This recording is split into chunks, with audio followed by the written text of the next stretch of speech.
Chapter 4, Savings and Investments in Closed and Open Economies.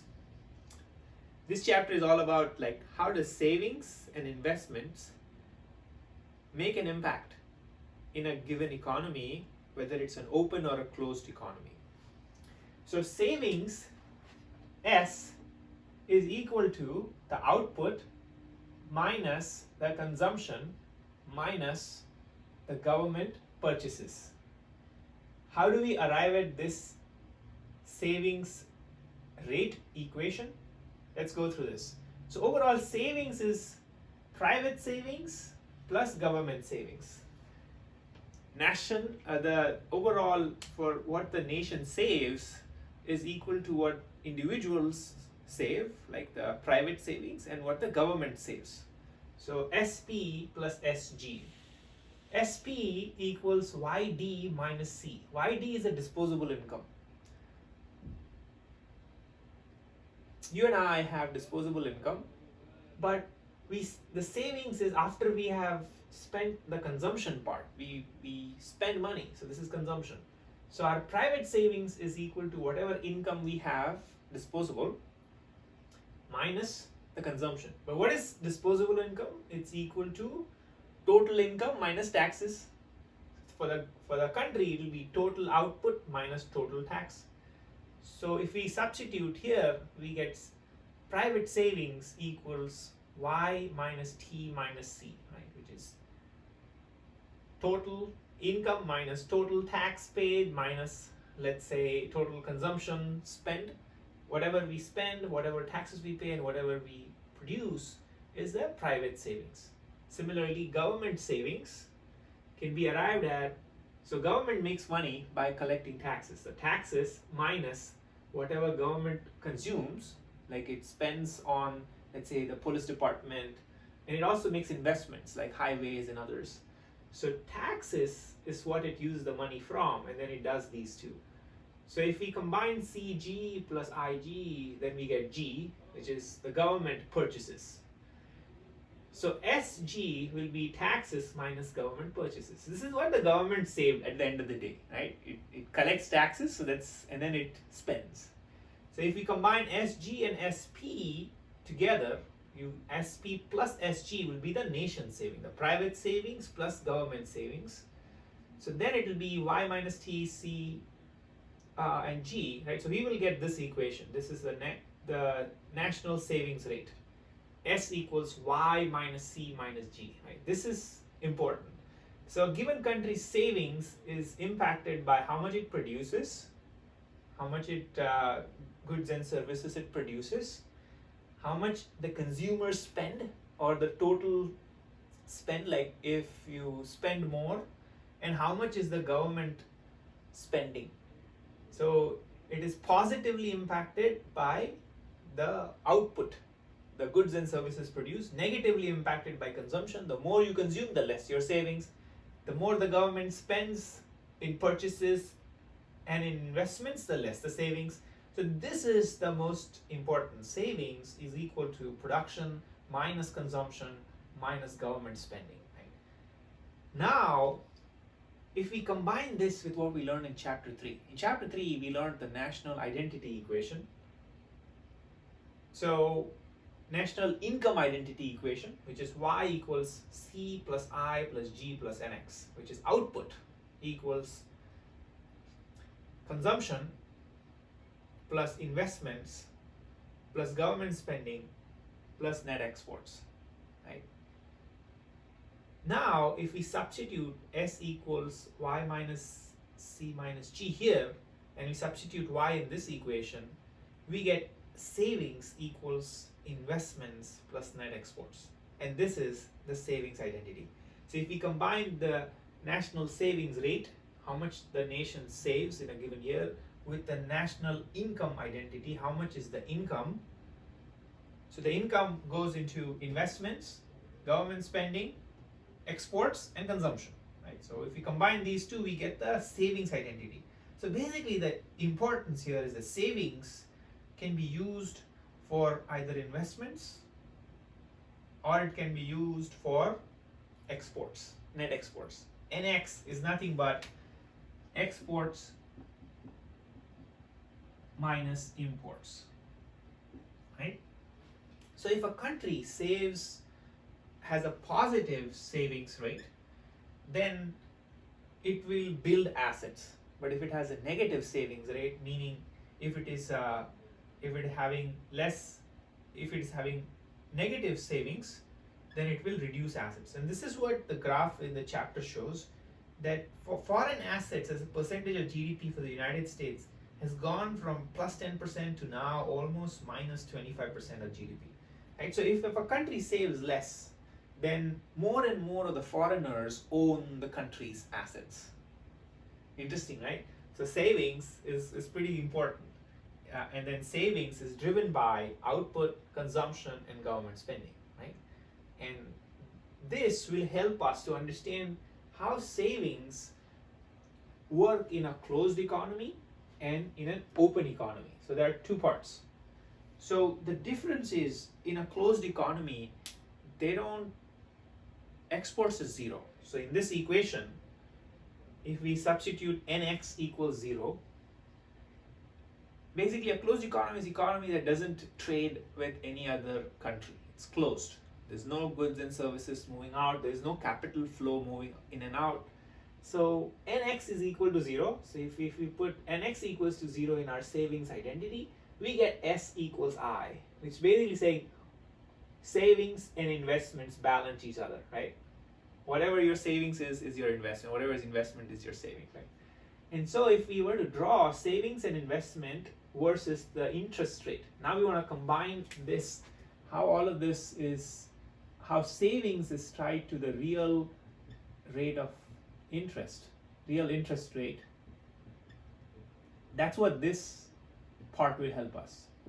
So real interest rate R, how does, like, when a country save less or more, how does it change the interest rate, right? That is now the thing that we're trying to get to. So investments is a downward sloping curve. Savings is an upward sloping curve for a closed economy and even for an open economy. Savings, when there is an increase in savings, the rates usually go up, and when there is a increase in investments, the rates go down. So let's see how that intuitively makes sense. So let's say we are here where investment A is greater than savings B, right? So investment A is less than B. What does this mean? This means at this point there is more savings than there is investments, right? There's more savings than there is investments, meaning people are not willing to borrow, right? There's more money in the market, but less people are willing to borrow. That means there is less demand for that money that is saved. When there is less demand for that money that's saved, what happens is the rates fall. When the rates fall, people start to borrow more. So investments goes up, right? As rates fall, investment goes up, and so then the savings reduces. So if you have savings more than investments, the rates would fall because there is more savings than the demand for it, right? The demand is less. People are not willing to borrow as much. But here, opposite, right? In this situation, people are willing to borrow so much more money, but there is not as much money. Savings is less. C is less than D. So when there is less savings and more appetite for investments, the rates go up, right? Because there is scarcity of money. Here there is more money. Here there is less money. So when there is scarcity, the rates go up. There are less borrowers. So then they have there are more borrowers than savers. If you have less savers, then the demand for that saving goes up. And so when the demand goes up, the rates go up, right? More people are willing to get hold of this saving, and so the rates go up. So basic takeaway from this is that in a closed economy, the equilibrium is here, right, where savings and investments merge. And so the markets would course correct itself. If there's more savings, then there's a need, the rates would fall internally, right? This is internal. Now we've combined, like, now we know what happens with savings and how it's related to the interest rate. So that was a key connection. We learn about savings now. Now we learn about how savings and interest rates are connected. Now let's see what happens if in the world, right, the overall saving goes up. So S1 goes to S2. Here it was just moving on the curve, right? The point was moving on the curve. Here, let's say the entire shift, there is a huge shift in savings. And how can that happen? Let's say there is a tax cut. When there is a tax cut, consumers have more disposable income. When they have more disposable income, then so when actually that's an opposite example. When, let's say, there is a tax increase, when a tax increases, when the government says, hey, I'm going to charge you from 20% to 40%, right? So when the taxes go up, then people have less willingness to spend because they have less money to spend. So when the taxes go up, their overall disposition consumption goes down. Like, disposition consumption goes down, and so then the savings goes up, right? Because they have less money, so then they'll save more, because they are like, hey, we have less money, we need to save for the harder times, right? So people save more when taxes go up. And so let's say there are many such examples where savings increase. So let's say the taxes go up, so when the taxes go up, the savings goes up, right? So if it goes from S1 to S2, so now what happens? When there is a shift in savings, we see that the rates fall, right? It goes from R1 to R2, right? So increase in savings reduces the real interest rate, right? So that's the key learning. When you increase your savings, or when the world overall shifts the overall savings from S1 to S2, the rates fall, right? Think about this again as demand and supply. When you have more people saving, then there is oversupply, right? So when there's oversupply, you can't just get free money. So free money as in the interest rate, you'll make money, right? If the rates keep going up, when everyone's saving more, then who's making all the money, right? So there's more money in the market. When there's more savings, the rates fall, right? Similarly, if, let's say, the savings were to remain the same, but investments went up. Let's say the government gave, in the US, we recently saw this phenomena where we got an investment tax credit, right? So when that is an incentive for industries to invest. So now investments, let's say, goes up from I1 to I2, then it's eating up into, the savings. So then the rates go up because the savings is reducing, right? So when investments go up, rates go up, right? Because there is less savings to eat from, right? I think this entire chart, if you were to think about it this way, it comes down to how does these three things, Y, C, and G, right? We looked at consumption, which is how consumption reduces savings, right? But at the same time, there could be, like, when you increase taxes, you could have increased savings. How does savings impact the rate? The interest rate, the real interest rate.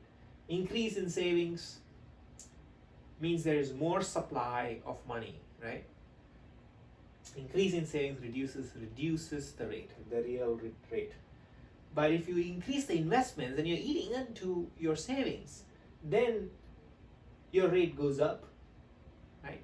Because there's scarcity of money, scarcity of savings, right? So savings has a huge impact, and investments and savings, they have an impact on interest rates. So that's what we learned here. Now let's look at, so we looked at the closed economy, how it moves along the curve and there's an equilibrium point, and how the world savings, world investment changes the interest rate. So the difference between closed and between a small economy and a large economy like US and the Europe is that in a small economy, the interest rate stays same. So now let's look at these two. Now we are going to look at open small economy, right? So this is just closed economy. Here we are explicitly calling out small because there's a nuance in how the large economy works, which we'll get into. But now let's look at open economy, just to look at open but small economy, right? In an open small economy, the reason why it's called small economy is whatever it does not impact the rate of interest rate. If it increases savings or decreases savings, it doesn't impact the rate of interest rate. That's why it's called a small economy. So in that case, what happens? For us to understand that in both, if there is an increase in savings or increase in investment, the rate remains the same. But let's look at this graph first, and then we'll get into these two. So now, if there is more savings, then there's investments, right? So if B is greater than A in this situation, then you have a net positive export, right? The net exports is positive because you're saving more. But if you are saving less, in this case C is less than D, savings is less than the investments, then your net export is negative, meaning foreigners are investing in you, right? So here, the reason why this is important is net exports being positive or negative, we will see how these two are impacted. So in a closed economy, in an open economy, in a small open economy, when there was savings S1 and investments I, it had a net positive export. And then when the savings increased, we see that the rate remains the same, so the net exports increases. So when a small open economy increases their savings, then the exports go up, right? So increase in savings increases net export. Similarly, when investments go up in a small open economy, right? So in this scenario, the net export shrinks, right? It goes from, it was S1, I1, right? So it was, NX2 was this big, right? NX1, right? This is NX1, and then this is NX2. So if you see here, when investments moved up, the net exports shrinked from NX1 to NX2. So in an open small economy, fixed interest rate causes the net exports to go down because it's eating into its excess investments, excess savings into investments, right? So investments going up reduces net exports, savings going up increases net exports. So that's the key distinction here. So this is open small, right? We talked about this is budget surplus, trade deficit is this one, net exports negative, trade surplus is net exports positive. So now if we were to combine, what would be the scenario for an open large economy? So in open large economy, the investments and savings impact the rate of interest rate. So that is the key difference. So it works like this one for open large economy, right? And it also has characteristics of a closed, so this is the characteristics of a closed economy, its impact on the world, right? But this part is similar to a large economy. So the only difference between a small economy and the large economy is that the large economy, the interest rate changes. In the small economy, the interest rate doesn't change because it's small. It cannot really have enough power to change the overall. So if we learn three things from this entire chapter, it's this: savings can be used the money from savings can be used in investments, or it can be used for exports. So that's the key. And we've derived this formula, right? And then the other piece to remember is this savings rate. S equals Y minus C minus G, right? So savings is impacted by the output, consumption, and government purchases. Government purchases is consumption of government, then investments of government. So when we know the savings equation, we know that how savings and interest rates are tied. In a small open economy, the interest rates remains the same. In a large open economy like United States and Europe, the interest rates fluctuates based on savings and investments. As savings goes up in a large economy, there is more money, right? So the rates fall. As investments goes up, they're eating up into their saving, the rates go up, right? Because there is less money to borrow. So if we take some of these pieces out as to how economies work when it comes to savings and how the interest rates is tied, especially for large economies, and how it's not tied to small economies, then it can give us a framework to understand and rationalize how savings and interest rates are tied to each other.